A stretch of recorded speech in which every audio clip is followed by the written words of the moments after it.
சரி, எவ்வளோ நேரம் தான் இந்த மொட்டை மண்டையவே பார்த்துக்கிட்டு இருப்பீங்க? இதுக்கப்புறம் நடந்த ப்ராசஸை நான் குட்டி குட்டி வீடியோஸ் செஞ்சு வச்சுருக்கேன். அதுக்கெல்லாம் நீங்கள் பாருங்கள். பட் ஸ்டில் இந்த வாய்ஸ் உங்களுக்கு கேட்டுக்கிட்டே இருக்கும். நான் மிச்ச கதையை சொல்கிறேன். இதுக்கப்புறம் இப்போ அடுத்த வீக் இதோட 3வது கிழமை நான் திருப்பி வெட்டிக்லோவுக்கு போகிறேன். இப்போ அங்கே போயிட்டு என்ன செஞ்சேன்னா, நம்பர் பிளேட், சைட் கிளாஸ், இப்போ என்னென்னா பைக்கை ஓட்டிகிட்டு வர போகிறோம். அதுக்காக திருப்பி இருந்தபடியே பைக்கை ஃபுல்லாக ஃபிக்ஸ் பண்ணணும். முன்னாடி டயர் மாத்திரைக்கு இருந்துச்சு, ஆனால் ஓடக்கூடிய நிலமையில தான் இருந்துச்சு. பட் எனக்கு என்ஜின் ஆயில் ஷுவர் ஒன்று இருக்குல்ல, 300 கிலோமீட்டர்ஸ் வர இருக்குது, அவனுக்கு தேவையானது சரியாக இருக்கணும் அப்படின்னு யோசித்து ஆயில் ஃபில்டர் ஒன்று வாங்கிக்கிட்டேன் இங்கே கொழும்பில். ஆயில் வந்து அதுக்கு 1100 ml, அப்படின்னா 2 லிட்டர்ஸ் கேன் 2 வாங்கினேன். சாரி, ஒரு 1 லிட்டர் கேன் 2 வாங்கினேன். இன்னொரு கேனை உடச்சி ஒரு 100 ml மட்டும் தனியாக எடுத்து ஒரு பாட்டில் ஊற்றி கொண்டு போயிட்டேன். அதுக்கு கலெக்டருக்கு தேவையான டூல்ஸ் எல்லாத்தையும் எடுத்துக்கிட்டேன். வார வழியில் ஏதாவது மெக்கானிக்கல் இஷ்யூஸ் வந்துச்சுன்னா பைக்கை கலெக்டருக்கு தேவையான டூல்ஸ் எல்லாத்தையுமே எடுத்துக்கிட்டேன். என் உடுப்பு இதுங்களெல்லாம் எடுத்துக்கிட்டு 3வது வீக்காக நான் வெட்டிக்லோவுக்கு போகிறேன். போயிட்டு இந்த வேலைகள் எல்லாத்தையும் காலையிலேருந்து செய்தேன். பைக்கு ஆயில் சேஞ்ச் பண்ணுறது இதெல்லாம் கலட்டி செய்தேன். அந்த டைமில் இடையில் ஆயில் ஃபில்டர் கலெக்டர் அந்த கேஸிங்கை கலெக்டினதுக்கு பிறகு அதை சுற்றி வர அந்த ரப்பர் வந்து ரொம்ப நாளாக யூஸ் பண்ணியிருப்பாங்களோ தெரியல, கரண்ட் உடஞ்சி வந்துருச்சு. அதுக்கப்புறம் அந்த ரப்பரை தேடி சுற்றி அலைஞ்சி ஒரு மாதிரி அந்த ரப்பர் கிடச்சிருச்சு. அதுக்கப்புறம் அந்த ரப்பரை வாங்கி அதெல்லாம் போட்டு ஆயில் ஃபில்டரை மாற்றிக்கிட்டு இருந்த ஆயில் ட்ரைன் பண்ணி புது ஆயில் மாற்றி ஆயில் ஃபில்டர் மாற்றி என்ஜின் வாஸ் பக்கா கண்டிஷன். பைக் எடுத்துகிட்டு வர்றதுக்கு முன்னாடி தான் இருந்துச்சு. ஒரு மாதிரி அன்னைக்கு நைட், அதாவது விடிய 1 மணிக்கு போகிற பிளான் இருந்துச்சு. விடிய காலையில் 1 மணிக்கு ஸ்டார்ட் பண்ணால் வெயில் வர்றதுக்கு முன்னுக்கு ஒரு ஆஃப் தூரத்தையாவது கவர் பண்ணிடலாம். நான் வந்து பொலனர் ரோட் போயிட்டு தம்புல்ல குருநாகல் அந்த ரோட் போடாமல், ஏன்னா லாஸ்ட் டைம் நம்ம மியூனிக்கில் நானும் மயூரனாவும் போயிருந்த டைம் அந்த ரோட் கவர் பண்ணிட்டோம். வரும்போது தலைவாக்கில் போயிட்டு அங்கேருந்து நுவரெலி இந்த ரோடெல்லாம் அப்படியே கவர் பண்ணி தானே வந்தோம்.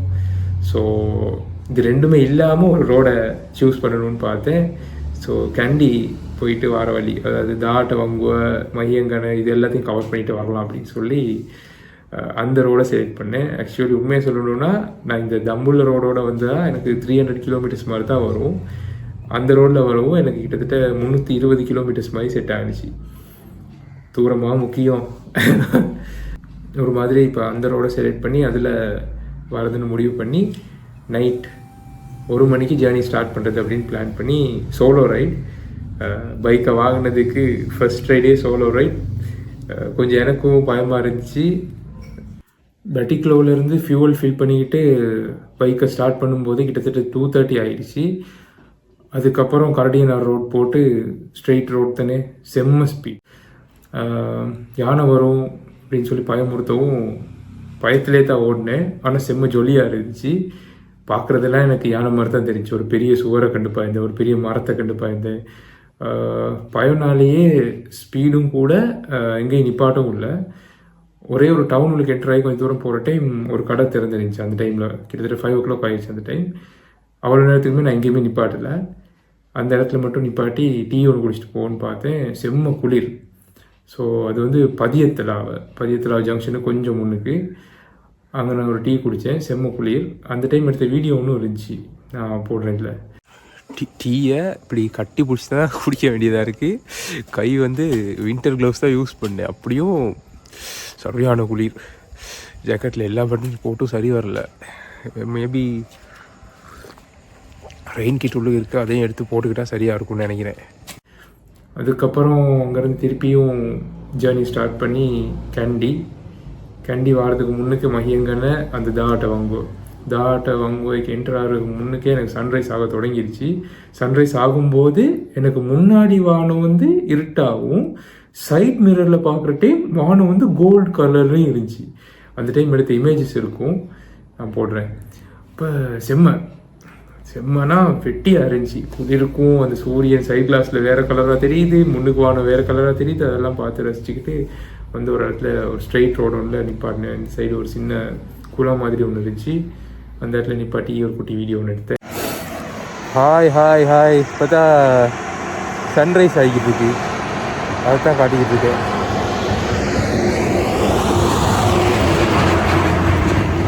என்னோட புது ட்ராவல் பார்ட்னர். எப்படி இருக்கு ரோட்? இந்த பக்கம் அப்படியே ஒரு நேச்சுரல் பிளேஸ் ஒன்று இருக்குது. அப்படியே நிப்பாட்டி ஒரு சில வீடியோ போட்டேன்.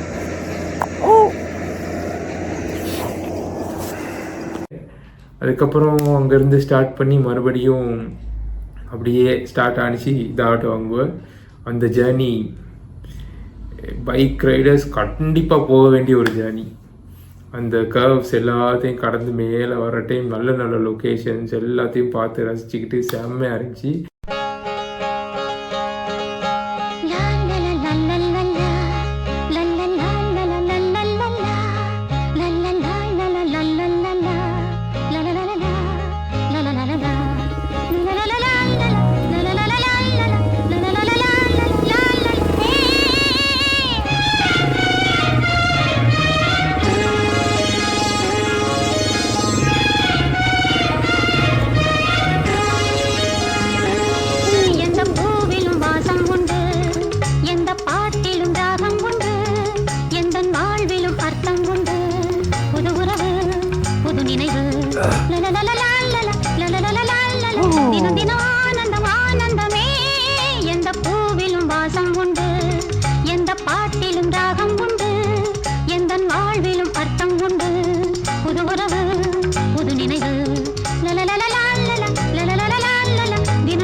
பதினெட்டு பென்ஸும் முடிஞ்சதுக்கு அப்புறம் ஒரு ஒரு ரெசார்ட் மாதிரி ஒரு சின்ன ஹோட்டல் மாதிரி ஒன்று இருந்துச்சு. அந்த இடத்துக்கு போனால் அப்படி ஒரு எட்ஜ் ஒன்று இருந்துச்சு.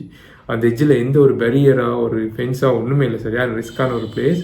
நான் அந்த இடத்துக்கு பைக்லேயே போயிட்டு அந்த இடத்துல வச்சு எடுத்த வீடியோ ஒன்றும் இருந்துச்சு. அந்த எட்ஜுக்கு அங்கிட்ட அப்படியே ஃபுல்லாக ஒரு இந்த உலகத்தையே நீங்கள் பார்க்கலாம் அந்த இடத்துல இருந்து. அதெல்லாம் பார்த்துட்டு 18 ஹேப்பின் பென்ஸும் முடிஞ்சதுக்கப்புறம் கேண்டியை நோக்கிய பயணம் தானே. இப்போ ஒரு மலையை ஏறிட்டு நீங்கள் திருப்பி மலை இறங்கணும். ஃபுல் அண்ட் ஃபுல் கர்வ்ஸ் தான். பைக் வந்து எனக்கு புதுசு. அந்த அவதார் படத்தில் மாதிரி தான். அந்த ட்ராகன் மேலே ஏறி உட்காந்து இப்படி முடியை எடுத்து இப்படி கொடுத்தோன்னு இப்படி ஒன்று வந்து இப்படி பிடிக்கும். அந்த மாதிரி ஒரு ஃபீல். நான் பைக்கோடு பேசி தான் வந்தேன். ஏன்னா ஒரு 250cc பைக்கை ஓடுற டைம் தான் எனக்கு விளங்குனுச்சு. இவ்வளோ நாள் நம்ம ஓடினது இதெல்லாம் அந்த எக்ஸ்பீரியன்ஸோ ஸ்கில்ஸோ எதுவுமே அங்கே எடுபடவே இல்லை. இன்னும் பத்தாது. என்னடா ஐயோ, அது நம்ம சொல்கிற பேச்சை தான் கேட்கும். 125cc மியூனிக் வந்து நீ இப்படி வான இப்படி வரும். இவன் அப்படி இல்லை. என்னடா தம்பி உன் வயசுக்கு என்னையெல்லாம் ஓட்டலாமா அப்படின்னு என்னை கேட்டு தான் என்னை அப்பப்போ பயத்தை காட்டி தான் கூட்டிகிட்டு வந்துச்சு. நான் ஒவ்வொரு பென்ட் எடுக்கிற டைமும் நான் சொல்லி தான் எடுத்தேன். சரி, நான் உனக்கு புதுசு தான், எனக்கும் உன்னை புரிஞ்சுக்கிறதுக்கு டைம் வேணும், அதுக்குள்ளே என்னை விட்டுட்டு தனியாக போகிறேன்ட்டு கீழே சாய்ச்சிட்டு போயிடாத அப்படின்னு சொல்லி தான் வந்தேன். பட் நல்ல ஜேர்னி. அவனை பற்றி இன்னும் நிறைய கற்றுக்க இருக்குது. இவ்வளோ நாள் நம்ம எடுத்த எக்ஸ்பீரியன்ஸ் பத்தாது. ஒவ்வொரு கர்வ்ஸ்லேயும் கியரும் ஸ்பீடும் கண்ட்ரோல் பண்ணுறதுல தான் அந்த கேம் இருக்குது.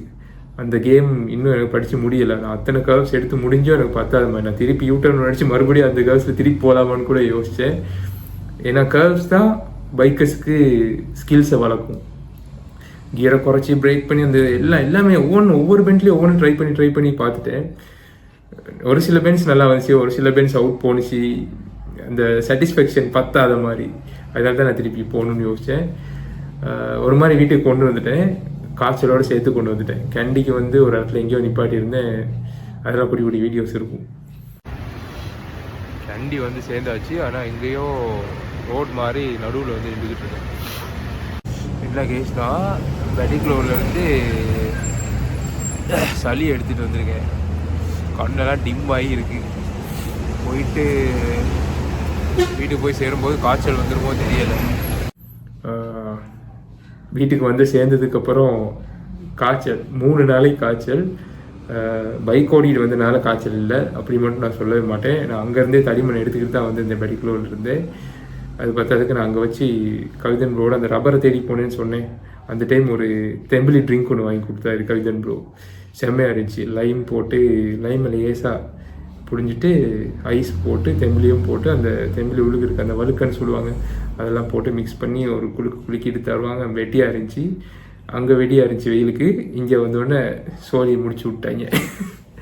அதுக்கப்புறம் 3 டேஸ்க்கு ஆஃபீஸ்க்கும் போக முடியலை, காய்ச்சலில் படுத்து. அதுக்கப்புறம் தான் திருப்பி ஆஃபீஸ் போனேன்.